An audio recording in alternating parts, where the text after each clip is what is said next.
Today's episode of the Peaky Agilist podcast is proudly sponsored by Emergence, the Journal of Business Agility, brought to you by the Business Agility Institute. This quarterly publication brings you inspiring stories from the most innovative companies and explores themes of new ways of working, reclaiming management, and humanizing business. Full details of how to subscribe and receive a 10% discount is available down below in the description. So today I'm joined by a special guest, someone who I've worked with and we've been exchanging a few emails and thoughts around agile coaching and coaching in general. It's the amazing Laura Ray Turner. Hey Laura, how are you doing? Hi, I'm good, thanks. I'm good when anybody calls me amazing. That's a great start. You are. You've been a huge inspiration for me. It's always nice to meet people that are so passionate, especially about helping others. And I think for me, coaching is one of those unique professions that really, I don't know how many other professions like it, to be honest. So anyway, we'll get into that in a moment. But yeah, how have you been doing? Oh, how wonderful for you to ask. Yeah, I'm good, thank you. Like everybody else, there's usually 4 or 5 things that each of us has going on from day to day, and everything wants to be number one. And today is no exception. But actually, I was really looking forward to this. And my husband even said to me this morning before he left the house, "Good luck with your podcast today." And I thought, oh, don't make me nervous, but it's really special to be asked to be interviewed. Yeah, thank you. Oh, that's so nice. And no, it's an honor for me always. Whenever I sort of run these sort of sessions, I just get so much goodness out of the sessions as well. So it's as much for you as it is for me. So for others that maybe don't know about you, it'd be great if you could tell us in your own words a little bit about your background, about what you do. Yeah, well, we could spend an hour on that. I'm sure you could spend an hour with anybody on their background. And in fact, like most coaches, when I first start working with a coachee, we spend the whole first session on background and how the person got to here. How do I select? It's really hard. Well, as you know, I got a chance to speak to the great group from Coaching Agile Journeys yesterday. And I found myself talking about my experience of driving across the country from New Jersey to San Francisco, where I accidentally landed in a .com in the early 1990s. And it was just literally a case of right place at the right time. And I was supposed to be a writer and never expected to be learning programming. I was all geared up towards, being a journalist, and it never happened. But this has been a lot of fun. So it started in the early 1990s, and I could have been a great software developer for the rest of my life, but something made me want to progress and move up and get promoted until I had a couple of program management roles in big software companies. And one day I said to my husband, that's it. I have to do something else. I really have to do something else. And he said to me, "I see you as like a teacher or a trainer or something." And I went, "You're absolutely out of your mind." There's no way. And it's really interesting that we're talking today because I literally just started picking up the phone and calling companies that I thought I'd like to work for. And one of them was QA. And that was the start of my transition to helping others. And around the same time, I started my master's degree in coaching at Henley Business School. And so those two streams continued in 2014. And 6 years later, it's still going, and when you speak to people about how hard it is to start a business, they say, "Are you profitable? Are you still going? Are you still running after 5 years?" And I go, "Yeah." And they go, "Then it's going fine."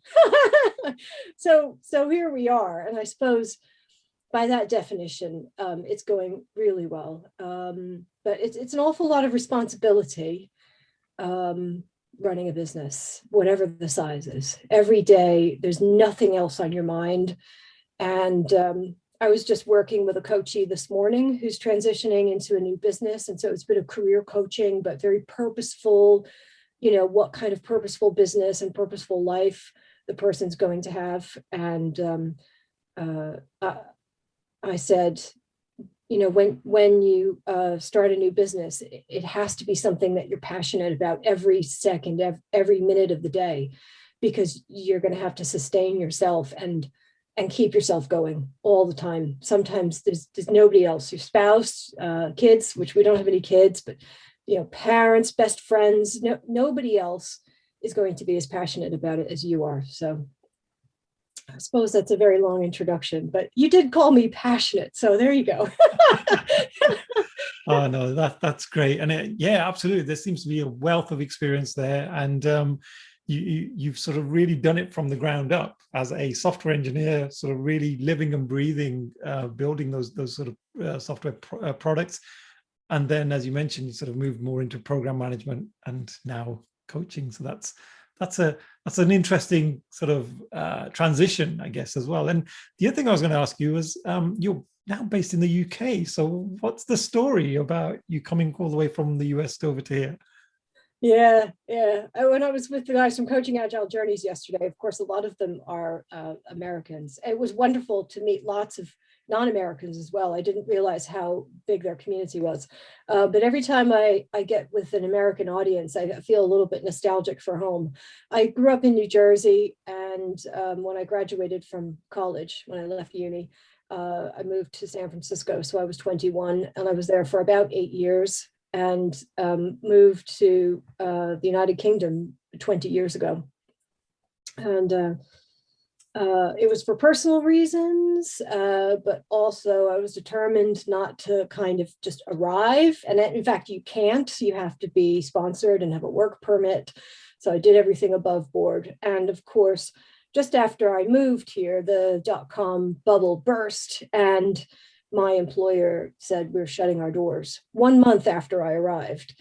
It was a tough transition to the United Kingdom. I definitely grew a thick skin if I didn't have one already. It was tough, but I landed on my feet with working for an American CTO for a medium-sized digital agency who just liked me, but I think I had some skills there as well.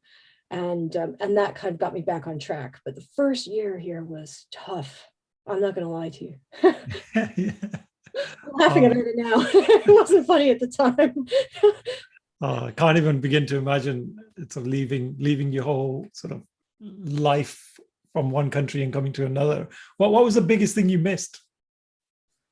Oh man, do you know, you move to a special place like San Francisco, and you choose San Francisco because of people's values and the diversity and the great tolerance for people who are not like you. And and just the beautiful landscapes and beautiful city. I was cycling to work every day, and after 8 years, I kind of took it for granted, and then was living in London when I arrived. And what a different thing. I didn't know what I was going to miss until I didn't have it anymore, and I miss the lifestyle. I miss Rainbow Foods and the mission, which existed well before Whole Foods, where people were bringing their own bags, and, very little plastic in the shop, so all the environmental and social values have been there in San Francisco for a long, long, long time. And the rest of the world needs that now too. But yeah, I miss that kind of living in a place where everything's in line with your values.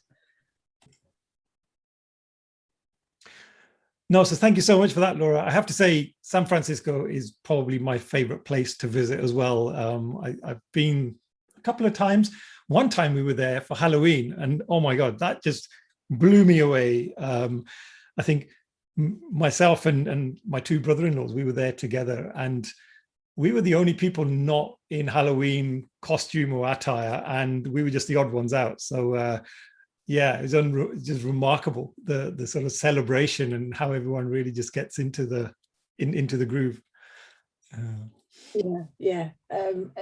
The autumn is festival time in San Francisco because that's the best weather.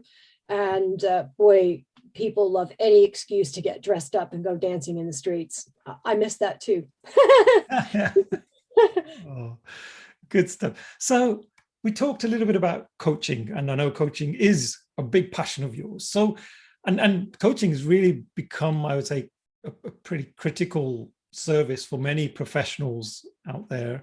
But if there's anyone who maybe hasn't had the opportunity to be coached or is thinking about it, what are some of the benefits that coaching can provide? Yeah, wonderful. Well, I mean, I think the listeners of your podcast are coming from an agile development perspective, people who are looking to create change and transformation in organizations. And a lot of the work that I do is in that context. And certainly the book that's coming out on June 8th is set in that context. I mean, for me, it's about, I describe it as creating sustainable change. You know, you can bring a consultant in who blankets the place with new processes and tools, and things seem to have a short-term improvement, maybe a little bit of a productivity boost and a little bit of a morale boost and the feeling that things are going to finally start to move in the right direction. But unless people can think for themselves and understand the meaning behind the rules and processes and how to tailor the approaches, then it doesn't last. And so I use the word sustainable in this context to mean that people can think for themselves and keep adapting and tailoring the approaches to be fit for purpose for the people, the types of products and services that they build, so that they can keep using it and think for themselves longer term. I think good coaching helps people think for themselves, that the transformation even goes on long after the work is done. Got it. Yeah, no, I think especially that element of thinking for yourself, and I guess making mistakes as well, and allowing you to make those mistakes in a safe way. I think one of the things I do hear a lot of when I speak to some of my network of coaches, they say, you know, often the organization is really looking for a consultant, but they label it as an agile coach. And so you turn up, and unless you're giving answers, many clients will sort of almost expect you to go into solution mode. Is that something that you're seeing much as well? Oh, yeah. Thank you for that question. You know me, and you know the answer to that question is emphatically yes. And in fact, I think a lot of the work I've done recently on building my own company brand with my own products and services and the book are about trying to break away from that consulting approach. And there's a place for consulting, and there's a place for best practices. And this is what great looks like in this sector and this type of business, and solutions to problems. I think there's a place for that. When we're asking people to think for themselves and learn how to take the tools and know what's the right mix and how to tailor, and now how to deal with a complex world where every problem isn't fitting a template, then true coaching is the solution. And years ago, when I was working as a trainer at QA and then as freelance, I was applying for roles. I was applying for agile coaching roles. By that point, I'd already started my master's in coaching, which has nothing to do with the agile world, at least not explicit, at least not with a capital A. And I thought, why am I not getting these roles? I'm not putting the right keywords in, or I'm not, you know, something's wrong. And then I realized they weren't looking for someone like me. You know, they were looking for someone to, I don't know what, you know, teach them user stories or something, you know, not to be dismissive about user stories. They're a great tool that help people stay minded on your customer. But, you know, for me, change and transformation are about a lot more than that. So I didn't fit the mold. You can't blame the buyers of agile coaching too much, because perhaps that's their understanding. You know, Scrum Masters, to them, the new word for project manager. So maybe agile coach is the new word for consultant. Oh, there we go. Yeah, that's an interesting one. Yeah, well, yeah, we can go down that rabbit hole as well about project management and Scrum as well, but I know that's not why we're here. But maybe the buyers of coaching are just writing the role descriptions in the way that they think they're supposed to. But it doesn't help me because I don't fit the mold. Because I think what organizations need is something else. So it's been a bit of an uphill battle for me over the last few years to get those two things to join up. Yeah. Got it. And so moving on to your book, so Becoming Agile, Coaching Behavioral Change for Business Results. What an awesome title. So I know you and I, we were just talking about things offline at one point, and you were talking about the book is structured around the 6 lenses. So could you tell us more about the book generally, and then also what are those 6 lenses? Yeah, wonderful. When I did my master's, we had a day with a very inspirational leader in the professional coaching world named Peter Hawkins. And he's pretty well known to us here in the UK, if anybody works as a coach here. And I don't think many people in the Agile space know about him. He tends to come through a lot of the coaching programs and universities. And he's also currently the president, but outgoing president of my coaching association, where I have my accreditation, which is called APEX.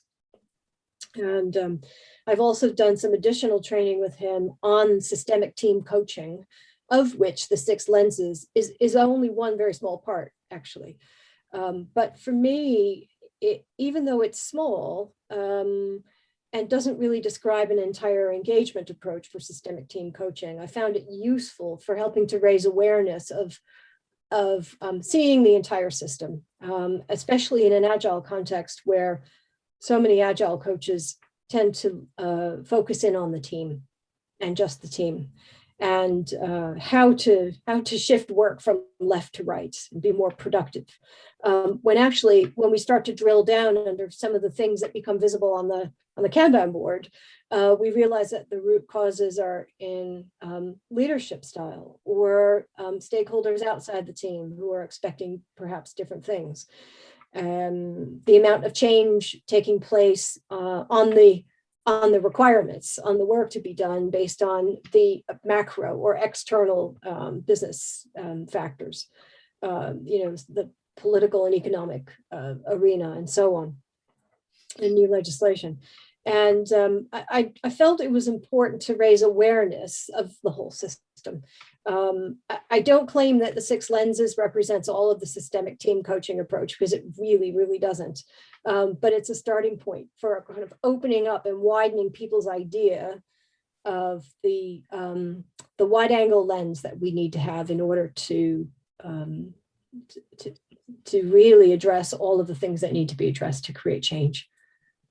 Got it.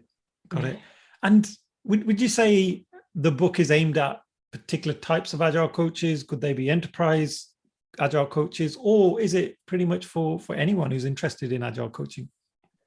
Yeah, it has a real natural fit with enterprise Agile coaching. And this year I created a course which I branded Systemic Agile Coaching to set it apart from the other enterprise Agile coaching courses that are on the market, to emphasize the systemic coaching element that is grounded in perhaps different approaches and methods than my competitors.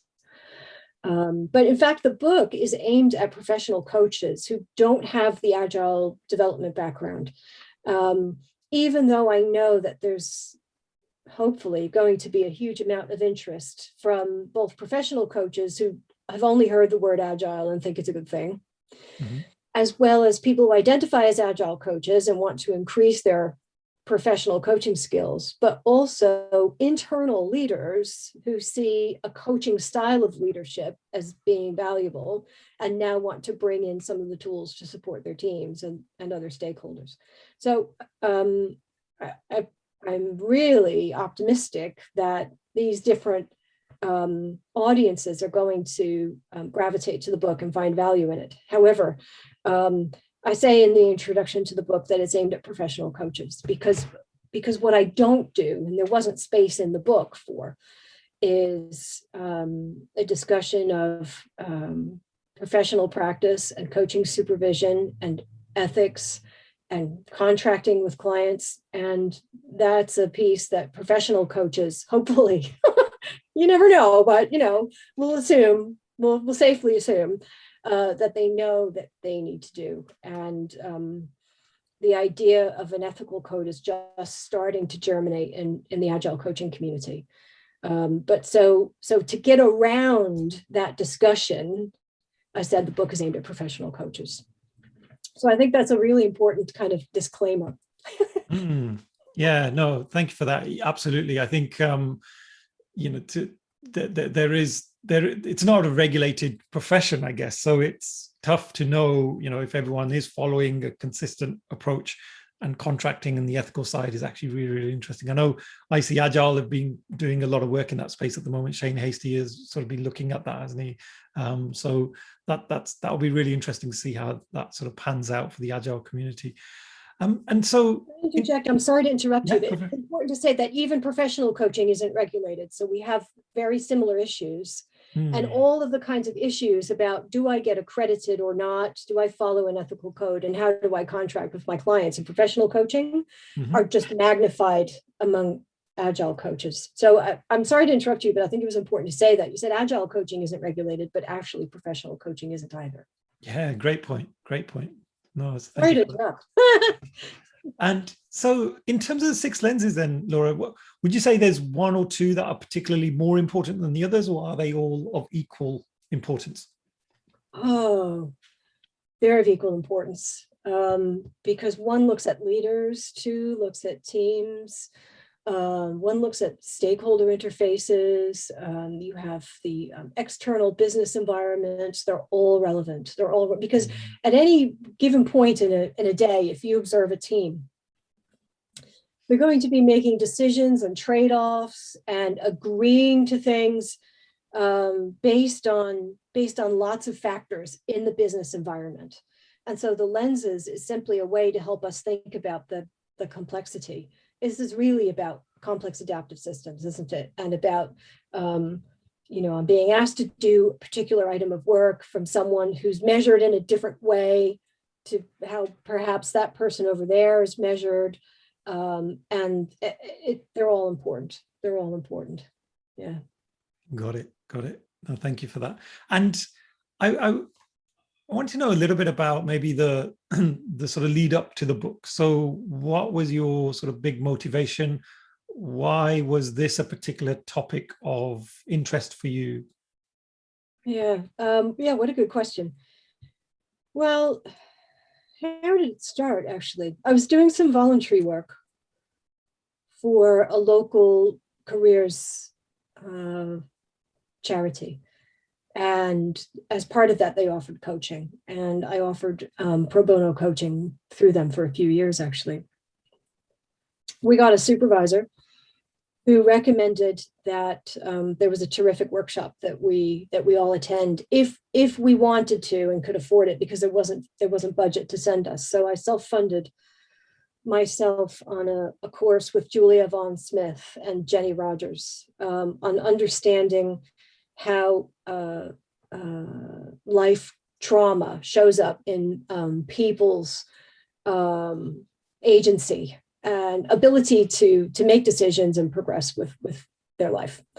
And it's something that normally shows up in therapy. But Julia Vaughan Smith identified that this also shows up in people in coaching. And at least if we can identify and know how to respond appropriately as coaches with our level of training, that would be a valuable part of our practice. And so, I know this is a podcast for Agilists, and so this really feels like it's going out on a limb a little bit.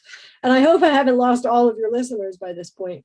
But perhaps it's also interesting for people to recognize that the amount of training and my lens on how I work with people is very, very wide and well outside of the Agile space. Anyway, I went to that workshop and found it mind-blowing. And Julia had just had a book published by Open University Press. And of course, Jenny Rogers is a series editor. for the coaching book series at Open University Press. And they had invited one of the Open University Press editors who I was chatting to over a coffee. And she said, you should write a book for us. Oh, wow. And that was a few years ago. So it was a workshop I didn't need to attend. That was probably a little, at the time, a little bit fringe to what I needed to be able to do my pro bono work. And I tell you, Patty, it was one of the very few times in my life where I feel I was rewarded for doing the right thing. Mm. You know, it wasn't a networking meeting. It wasn't about looking for work. I wasn't pitching anything.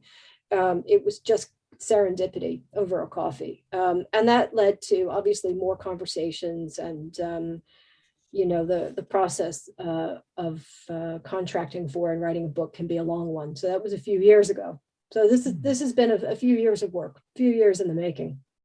Wow. I always have so much respect for anyone that publishes a book. I mean, I can't again imagine the number of hours, the pain, the research, you know, all the different dilemmas you must go through. I mean, I was looking at your cover of your book. I'm sure even choosing the cover is a big decision, right? So it's always amazing to hear people's stories about how they arrived at, you know, picking that particular idea and even sort of, you know, deciding to do this crazy thing, which is to write a book, which is no easy feat. But that's awesome. It was meant to be, Laura. Sounds like it was meant to be. I hope you're right. Yeah, the publishing date was pushed out by about a week, so it's now the 8th of June. And the really amazing people, I know I'm saying this again, from Coaching Agile Journeys, who I met yesterday. What a great session that was. Lots and lots of people went to my landing page to go ahead and order the book. And yeah, it's going to be an exciting time. And yeah, it's wonderful. Oh, super. And actually, let's pick up on the cover then. So can you tell us the story behind the image that you chose? Were there other sort of options that you were looking at, or was this your favorite throughout? Oh, I wish I had an inspirational story there, Patty. It's a pretty boring one. I shouldn't say that because what's boring to me may not be to other people. But when I finished the main work on the manuscript last year and submitted it, you know, by my submission deadline, I'd met a milestone, even though the publisher hadn't officially read it and accepted it. Between you and me, we know when we've done the work and we haven't, and I wasn't worried. So I'd submitted it and I went out and bought myself a new iPhone and was doing lots of photography. I like lots of nature and trees, and I like the post-production and Adobe Lightroom, and I like doing all that stuff.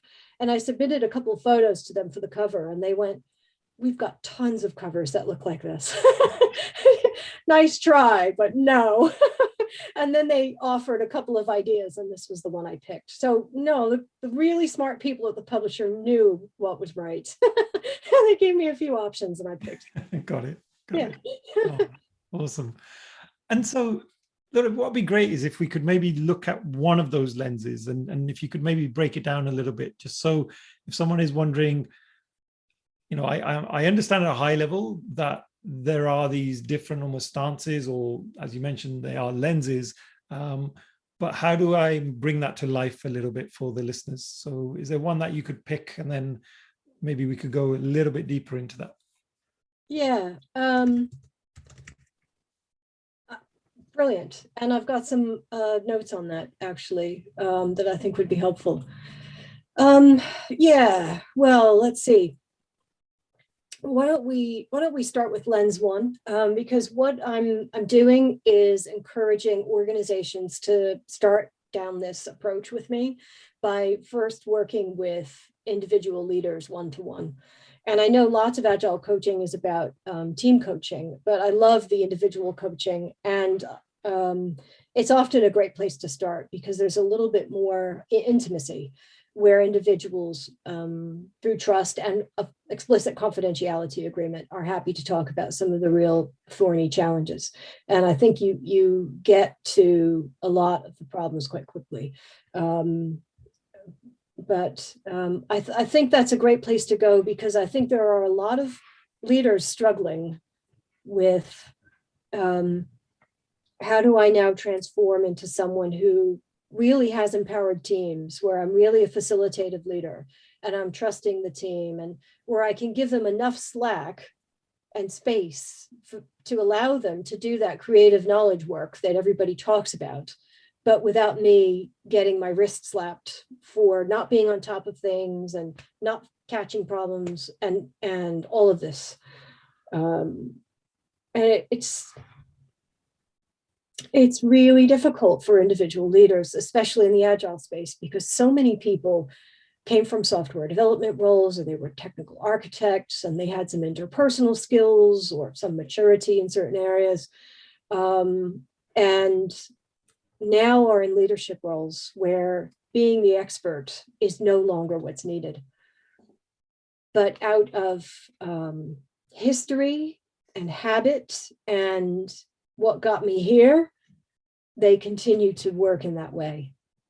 But really paradoxically, we need people to do exactly the opposite now. How do you create that behavioral change to being a networking leader and someone who helps your team find resources, and admitting you don't have all the answers so that your team members can admit they don't have the answers and ask for help when they need it, and really empower the team by giving them permission to make mistakes and try different things. It's revolutionary for a lot of people, especially in technology. And so what I did in lens one, which is the individual lens, is I mapped coaching approaches from professional coaching that I think are relevant to leaders in this domain.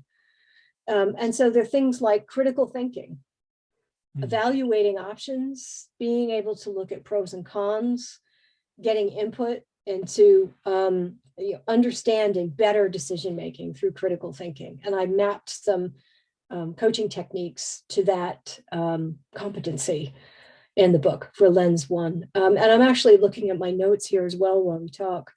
The other thing I included in that chapter for lens one is an acceptance of not knowing. We say in coaching, not knowing the answer.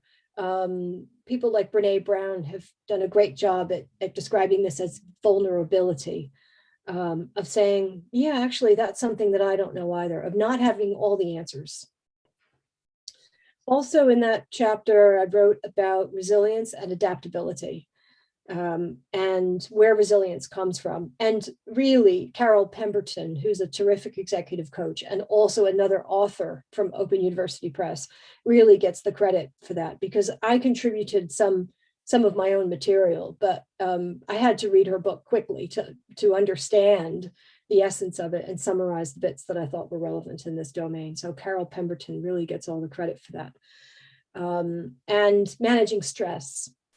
Yeah, you and I both understand about stress, and we started the session today with talking about 4 or 5 different competing priorities in any given day, and just ways to manage stress.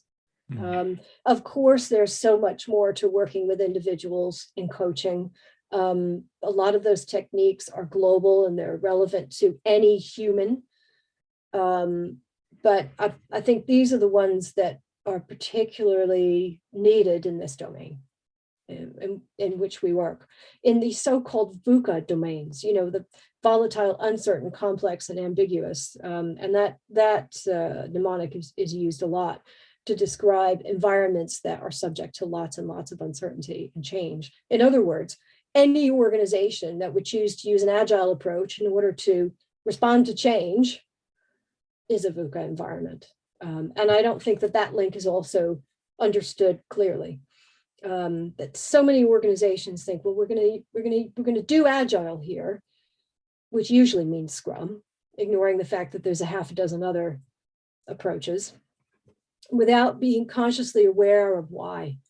Maybe it's to make the company look more attractive to sell. Maybe they're looking to find a buyer, or maybe it's because they think to attract the best talent, they need to say agile, agile, agile.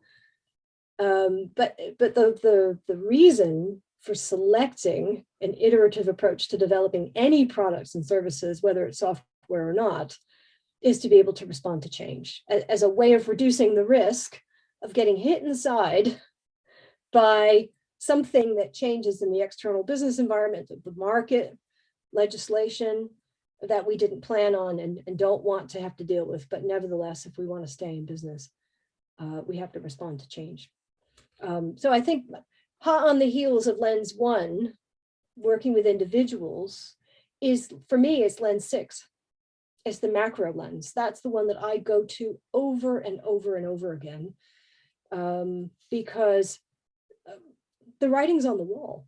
I mean, we have so much news about the developments of technology, AI, the environmental changes that are coming up, and the number of companies that are getting behind the carbon reduction targets and making real commitments in that area and looking for solutions by becoming B Corps and signing up to business declares and all the other initiatives that are available.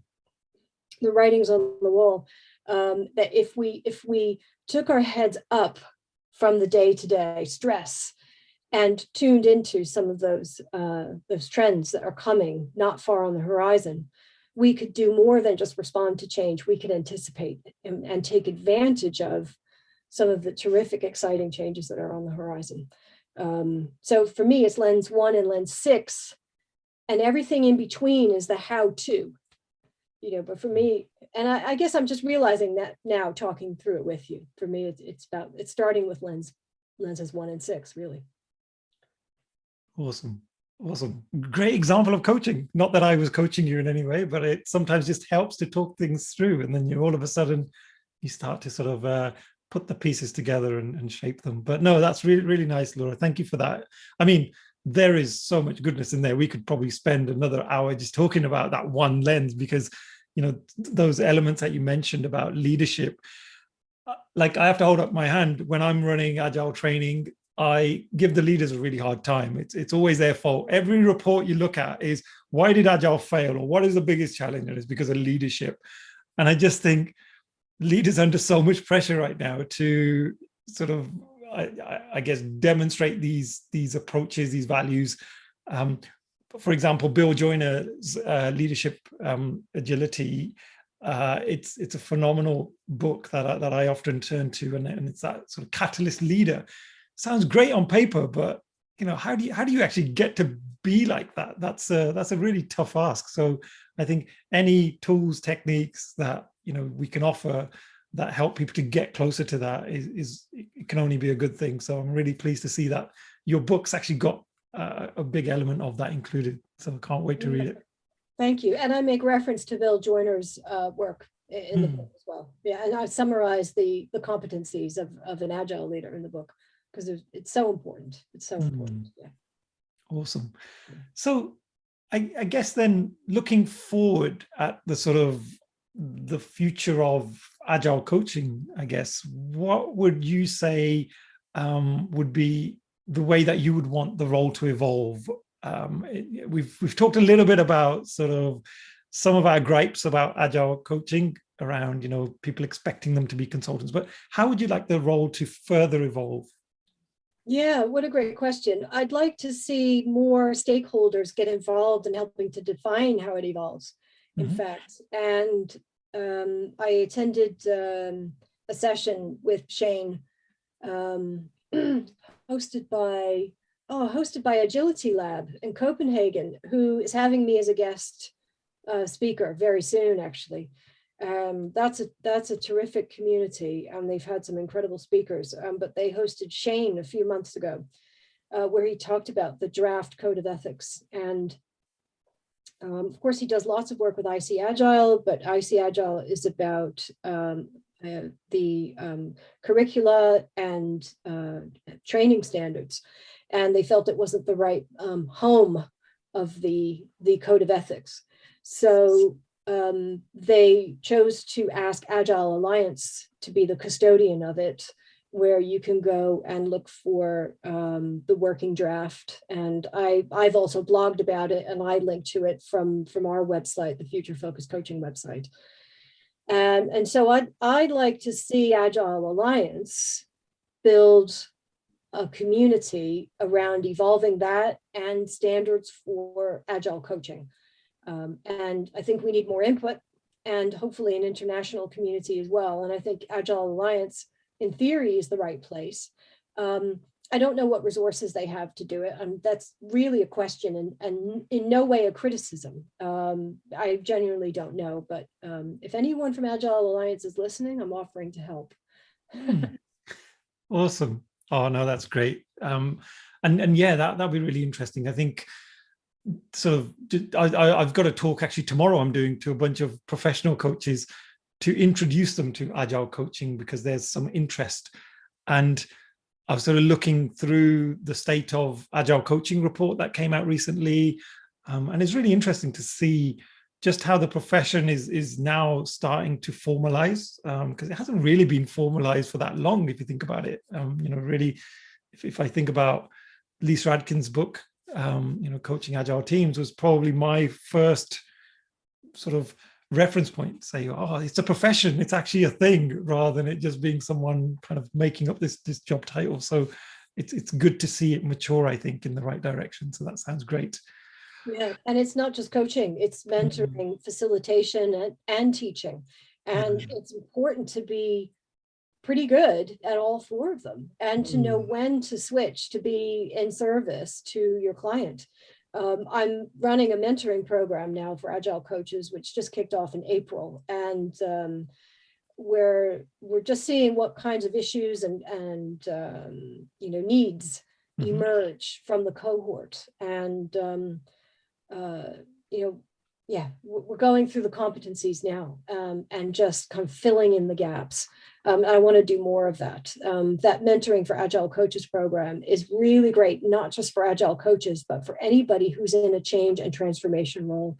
If your role is called project manager, if you're change manager, if you're a team leader, and you in some way need to facilitate change in an Agile way, I really hope some of your listeners get in touch, because I think that fills a really important gap in the market. I conceived it as a way to pick up on people's training on either the Agile coaching track or the Enterprise Agile coaching track from IC Agile. But there inevitably people joined who didn't take the course, but had the basic knowledge and now want to raise their game.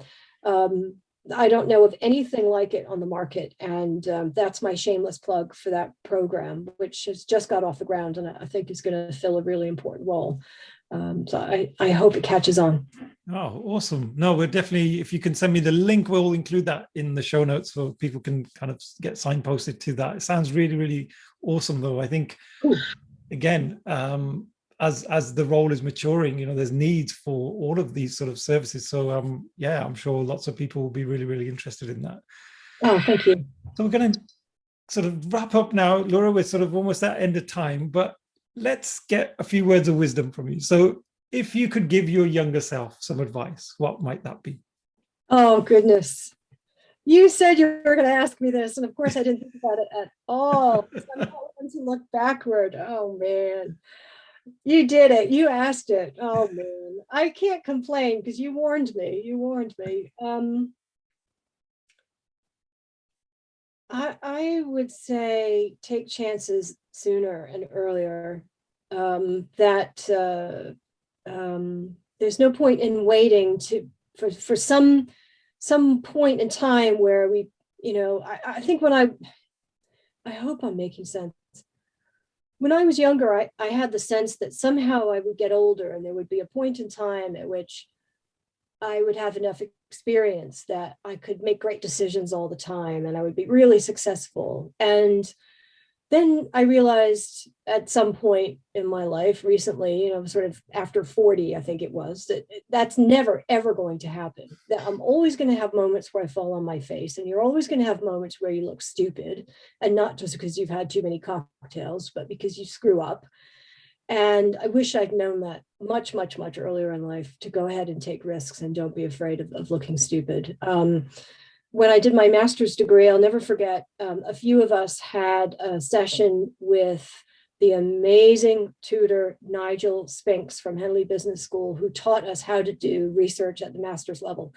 And we got into a room and I just asked loads of questions and what about this? And tell me more about that. And And I thought, boy, I feel really stupid asking all these questions. And a member of our cohort later on said to me, wow, look at you riffing with the professor. And I went, no way. It's just that I'm not afraid to ask lots of stupid questions. And I wish I had done that much, much, much sooner in my life. I really do. Got it. Got it. Oh, wow. No, that I think a lot of that resonates with me as well. So I'm sure there's others out there that would probably be saying, hey, I wish I had done the same, because yeah, there's always things that I look back on as well where I think I should have just done it. I should have just tried it way back. Like even the podcast, it was an idea I had for a while, and I just wouldn't sort of just do it because I kept thinking it's not the right time yet, or I need to prepare myself mentally. And but then as soon as I put the first episode out there, it's just naturally flowed. I've got like a few episodes in the pipeline I haven't even published yet, so hopefully we'll get this one out quicker than some of those. But it's just one of those things, isn't it? You'll learn as you go along, and you'll figure things out. So yeah, really nice advice. For sure. So final question. What have you got lined up for the future? Any particular projects that you'd like to share with us? I know you mentioned a couple of initiatives that you're working on, but anything else that you've got planned for the upcoming future? Yeah, thank you for asking. It's really about getting the word out more and more and more about systemic agile coaching and how important it is for sustainable change in an organization that says we want to adopt agile ways of working in order to adapt and get on the front foot of unplanned change. And to understand the value of that approach, obviously to reach more of our audience in that way. But another big part of our work is on climate coaching, and that's been a pet project of mine for some time. And we now have a innovation for sustainable business coaching offer that's come together very iteratively since last year through feedback from the market. And it is very unique. I think it's unique, at least I don't know of any other offers like this. But it's about bringing together some of the agile approaches for creating innovation, and about the mindset around creating business purpose, identifying purpose, and developing a business model that includes all of your stakeholders, and not just the ones that are shareholders, and not just the loudest voices, but business that's good for the planet and for society as well. So I'm looking for ways actively through all of my networks to do more of that. And it's too early really to talk about it, but in one of my networks, one of my communities, I'm working on something to be able to reach more of the mid to large size enterprises, to be able to launch that. So if there's anybody listening who has ideas on that or wants to partner up with that, we're in the early stages of doing that. And guess what? All the tools are the same as the systemic agile coaching. All the 6 lenses, the ways of looking at the system, of including all the stakeholders. The tools are exactly the same, but the content is different. So that's something I'm working on. Oh, wow. What a lovely way to finish off there, Laura. Such a worthwhile initiative, I think, and it sounds really, really interesting. So good luck with that. I think that's definitely going to make a change in the world for the better. So thank you so much. Yeah, I just want to thank you for today's podcast. It's been amazing, as always, speaking to you. Really lovely insights, and yeah, I can't wait for the book to come out. So thank you once again. Thank you. Me too. Can't wait for the book to come out.